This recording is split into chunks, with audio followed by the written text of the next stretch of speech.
थी मस्जिद के हाल में हजूर तशरीफ़ ले थे तो तकरीबन 200 से ज़ायद ऐसे लोग थे, अक्सर नौजवान थे जो पहली बार यहाँ पहुँचे हैं पाकिस्तान से। उनकी हजूर की साथ ज़िंदगी में पहली मुलाकात थी।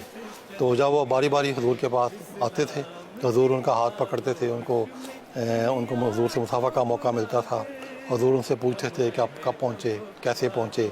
बाज़ों से हजूर सैलम के बारे में पूछते थे, बाद हजूर से दुआ की दरख्वास्त करते थे अपने लिए, अपने वालिदैन के लिए, अपने सैलम केसर के लिए। और हजूर बाद का बाजू पकड़ के रखते थे, उनसे बात करते थे। तो एक अजीब प्यार का मंज़र था। और हर एक जब वो मुलाकात से फ़ारिग होता था, बहुत सारे ऐसे हैं जिनसे मुझे बात करने का मौका मिला। मैंने उनसे पूछा कि आपने क्या फ़ील किया है, तो वो कहने लगे, बात से रो रहे थे, उनकी आंखों में आंसू थे। कहते हमसे बात नहीं हो रही, हमारा दिल धड़क रहा है।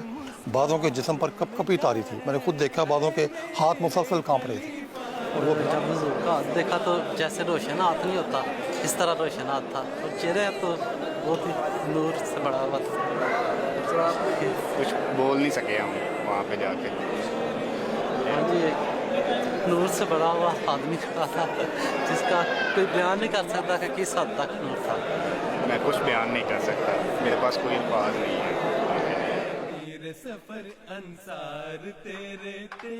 Some are enjoying the blessings.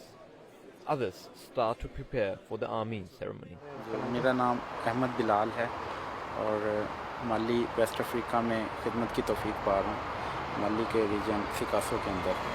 जब से हज़रत की तरफ से जो थी हजूर ने इजाज़त दी है आमीन की, तो उस वक्त से जो है वो तैयारी कर रहे हैं। सफर अंसार तेरे तेज चलेंगे, ऐ मीर सफर अंसार तेरे तेज चलेंगे।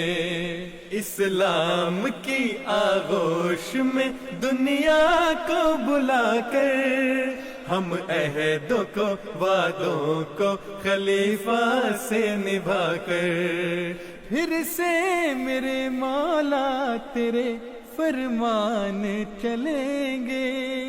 एक दीन के अंदर सभी अदयान चलेंगे।